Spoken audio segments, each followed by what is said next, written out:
한반도를 뒤덮는 얼어붙는 가을. 슈퍼 재앙의 그림자가 다가온다. 비가 멎은 뒤 드러난 청명한 가을 하늘은 잠시 착각을 불러일으켰습니다. 선선한 바람이 불어오며 계절의 여유가 돌아온 듯했지만 곧이어 전국을 덮친 먹구름이 또다시 10에서 60mm, 서해안 최대 80mm의 비를 퍼붓습니다. 이미 포화 상태에 가까운 땅은 더 이상 버티기 힘든 지경에 이르렀습니다. 끊이지 않는 비는 기온을 급격히 무너뜨렸습니다. 아침은 20도 밑으로 떨어지고 낮조차 30도를 넘지 못하며 평년 수준으로 추락했습니다. 그러나 이번 하락은 단순한 계절적 변화가 아닙니다. 북쪽에서 밀려온 무겁고 차가운 공기가 한반도를 뒤덮으며 체감온도는 평년보다 4에서 5도 이상 낮아졌습니다. 이것은 선선하다는 표현으로 설명할 수 없는 불시에 닥친 한랭 쇼크입니다. 이 냉기가 더 깊어지면 도심 새벽길은 결빙 위험에 노출되고 산간 지역은 첫 얼음과 서리가 나타납니다. 수확을 앞둔 농작물은 동해 피해로 꺾이고 기온의 급변은 전력 수요를 폭발적으로 끌어올리며 사회 기반 시설을 압박합니다. 연약해진 토양 위로 집중호우까지 겹친다면 산사태와 대규모 침수는 피할 수 없는 현실이 됩니다. 주말 이후 한반도는 본격적으로 북쪽 찬 공기의 지배본에 들어갑니다. 이 차가운 공기는 단순한 바람이 아니라 남쪽에서 올라오는 태풍의 길을 가로막는 보이지 않는 방어막이기도 합니다. 덕분에 이달 말까지는 슈퍼 태풍의 직접적인 내습 가능성이 낮아 보입니다.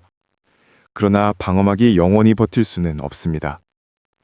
진짜 문제는 10월 초 추석 연휴 전후의 시기입니다. 북태평양 고기압과 대륙 고기압이 동시에 요동치며 균열이 생기는 순간 남쪽 바다에서 태어난 초강력 태풍이 그 틈을 뚫고 한반도로 돌진할 수 있습니다. 지금까지 억눌려 있던 에너지가 폭발하듯 한반도 전역으로 쏟아져 들어온다면 우리는 이중재앙을 맞게 될지도 모릅니다. 앞으로의 시나리오는 두 가지뿐입니다. 첫째, 찬 공기의 지배가 지속된다면 예상보다 빠른 얼어붙는 가을이 닥칩니다. 교통과 농업, 전력망이 동시발적으로 마비될 수 있습니다. 둘째, 방어막이 멀어지고 태풍이 북상한다면 가을 태풍과 조기 한파가 동시에 몰아치는 초유의 기후재앙이 현실이 됩니다. 지금의 고요한 한일은 착각일 뿐입니다. 그것은 폭풍전의 정적일 수 있습니다. 이미 기온은 붕괴의 신호를 보냈고 태풍은 남쪽 바다에서 숨을 고르고 있습니다. 한반도의 10월은 더 이상 안전하지 않습니다. 얼어붙는 가을과 슈퍼 태풍, 그 두 그림자가 교차하는 순간 한반도는 생존의 시험 내에 오르게 될 것입니다. 얼어붙는 가을과 슈퍼 태풍. 10월, 한반도에 들이운 이중재앙의 시나리오. 비가 잠시 그치고 파란 가을 하늘이 드러났지만 그 고요는 오래가지 못했습니다. 북쪽에서 몰려온 냉기는 단순한 계절바람이 아니라 예고 없는 한랭 쇼크였습니다. 기온은 5도 이상 떨어졌고 도심은 결빙 위험에, 산간은 서리와 첫얼음에 갇힐 수 있습니다. 동시에 남쪽에서는 초강력 태풍의 씨앗이 자라고 있습니다. 언론과 기상당국이 동시에 경고음을 울린 이유가 여기에 있습니다. 수도권, 중부 내륙. 잦은 비와 차가운 북풍이 겹치며 체감은 급격히 추워졌습니다. 교통량이 많은 도심 도로는 새벽 결빙에 직면하고 하천 범람과 지하철, 지하차도 침수 위험이 급증합니다. 만약 폭우가 반복된다면 서울과 수도권은 사실상 마비 상태에 빠질 수 있습니다. 호남, 서해안. 서해안을 따라 비구름대가 집결하며 최대 80mm 이상 폭우가 쏟아질 전망입니다. 이미 포화 상태에 이른 농경지는 물러져 산사태 가능성이 치솟고 악마는 풍랑과 침수로 이중 피해를 입을 수 있습니다. 영남 동해안. 북쪽 냉기와 남쪽 습기가 충돌하는 전선대 격전지입니다. 특히 동해안은 태풍 우회 경로에 정면 노출된 지역으로 추석 무렵 방어막이 무너진다면 초대형 폭풍 해일이 덮칠 수 있습니다. 이는 재난급 침수 사태로 직결될 수 있습니다. 제주도 남해안. 지금은 잠시 조용하지만 태풍이 북상할 경우 가장 먼저 맞닥뜨리는 전선입니다.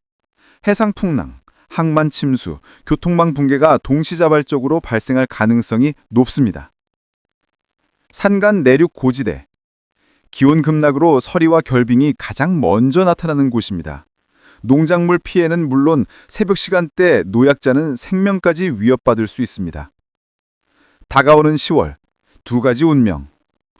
얼어붙는 가을 시나리오. 찬 공기가 장악력을 유지한다면 조기 한파가 찾아옵니다. 전력망, 농업, 교통이 동시에 흔들리는 조용한 재앙이 될 수 있습니다. 이중 재앙 시나리오. 방어막이 무너지고 태풍이 돌파한다면 한반도는 가을 태풍 플러스 조기 한파라는 사상 초유의 충격을 맞게 됩니다. 이는 어떤 대비책으로도 버티기 힘든 상황입니다. 언론과 기상당국의 경고. 이미 주요 방송과 기상기관들은 연이어 이례적인 계절 붕괴, 10월 초 한반도 이중재앙 가능성을 경고했습니다. 기상청, 10월 초 기온이 0도 근접까지 떨어질 수 있다는 모델 결과 발표. 일본 기상청 및 JTWC, 북태평양에서 초강력 태풍 씨앗이 형성 중 1, 2준의 급성장 가능성. 한국 언론, 만약 북쪽 방어막이 무너진다면 태풍은 한반도 직경 루트를 찾게 된다. 하늘은 지금 고요해 보입니다. 그러나 그것은 진정한 안도가 아니라 폭풍 전의 정적일지도 모릅니다. 기온은 이미 붕괴했고 태풍은 남쪽에서 숨을 고르고 있습니다. 한반도의 10월, 얼어붙는 한파와 슈퍼태풍의 교차점, 재앙은 이제 시작일 뿐입니다. 언론이 경고한 구체적 충격. 전력 대란.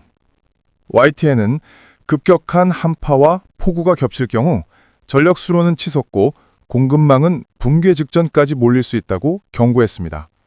특히 추석 연휴 기간 산업전력과 난방 수요가 동시에 폭증하면 전국적 블랙아웃 위협이 커집니다.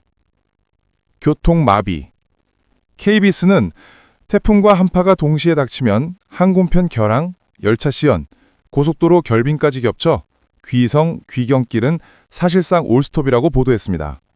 여기에 산사태까지 발생한다면 교통 인프라는 순식간에 붕괴될 수 있습니다.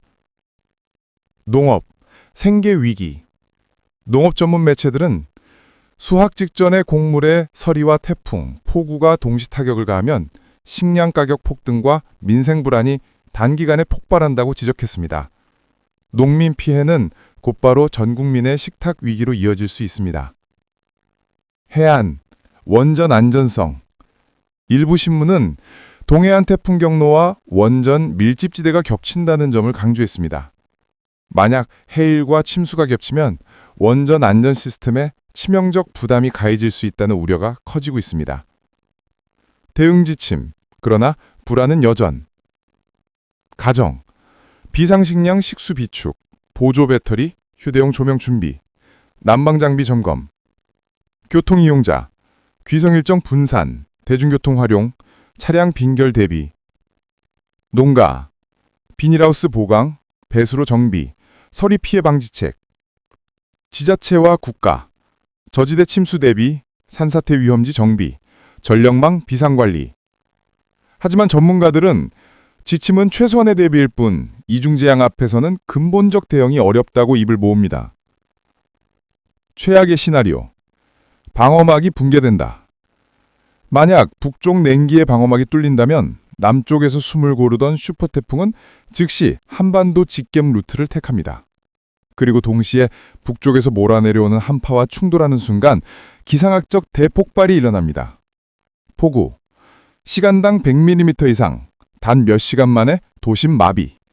초강풍, 초속 50m를 넘는 광풍이 건물과 송전탑을 쓰러뜨림. 기온 급락, 태풍 속에서 눈, 진눈기비가 내리는 비정상 현상. 전국적 충격파, 수도권, 한강 수위 폭등, 지하철 지하차도 침수, 송전탑 붕괴로 대규모 정전, 수백만 시민이 고립 위기에 처할 수 있습니다. 남부 및 해안, 슈퍼태풍 직격탄, 해일이 항만을 삼키고 항공편 여객선 운항 전면 중단, 바람이 건물과 시설을 무너뜨립니다. 동해안, 폭풍 해일 플러스 태풍 폭우 플러스 한파가 겹쳐 원전과 해안 도시 안전이 직격 위협을 받습니다. 지금 하늘은 잠시 푸르지만 언론과 기상당국이 경고한 대로 이것은 폭풍전의 정적일 수 있습니다. 10월, 한반도는 얼어붙는 한파와 슈퍼태풍이 충돌하는 역사적 재앙을 마주할 가능성에 서 있습니다. 고층 아파트의 거대한 유리창이 폭풍에 찢겨나가며 공중에서 칼날처럼 흩날립니다. 도시 위로 쏟아지는 파편은 마치 눈에 보이지 않는 폭탄 조각들입니다. 동해안, 태풍의 경로와 북쪽의 살얼음 같은 냉기가 정면으로 겹치는 순간 거대한 해일이 해안을 삼키고 한꺼번에 퍼붓는 폭우는 원전 인근까지 위협합니다. 안전이라는 단어가 무너지고 그 자리를 의문이 대신합니다. 원전은 과연 끝까지 버틸 수 있을까요? 내륙 산간, 차가운 공기와 검은 비구름이 동시에 들이닥칩니다. 산은 붕괴하며 흙더미가 연쇄적으로 쏟아져 내리고 도로는 단숨에 끊깁니다. 고립된 말은 외부와 단절된 채 어둠 속에 갇힙니다. 밤에는 냉기가 급격히 내려앉아 영하권에 근접하고 수확 직전의 논밭은 한순간에 얼어붙어 검은 대지로 변합니다. 사회적 붕괴의 연쇄, 전력, 통신 마비, 송전망이 무너지면 정전은 전국으로 확산되고 통신이 끊기는 순간 국가는 사실상 암흑 속에 고립됩니다. 물자 공급 차질, 항만 도로가 마비되면서 연료와 생필품 공급이 끊깁니다. 마트와 주유소에서는 패닉 바잉이 폭발적으로 번집니다. 보건 위기, 응급 환자는 이송되지 못하고 병원의 의료기기는 정전으로 멈춰섭니다. 생명선이 하나씩 꺼져가는 순간이 다가옵니다. 경제적 충격, 금융시장은 곤두박질치고 순식간에 수조 원의 재산이 사라집니다. 마지막 경고, 전문가들은 이를 기후 판도라의 상자라 부릅니다. 태풍만으로도 혹은 한파만으로도 충분히 위험합니다. 그러나 두 가지가 동시에 밀려오면 그 결과는 인간이 감당할 수 없는 영역이 됩니다. 질문은 단 하나. 우리는 이날을 막을 준비가 되어 있는가? 하늘은 아직 평온합니다. 하지만 남쪽 바다에서는 태풍의 씨앗이 커지고 있고 북쪽에서는 냉기가 점점 칼날처럼 예리해지고 있습니다. 최악의 순간이 도래하면 한반도는 단숨이 계절을 잃는 것이 아니라 문명 자체가 무너질 수 있습니다.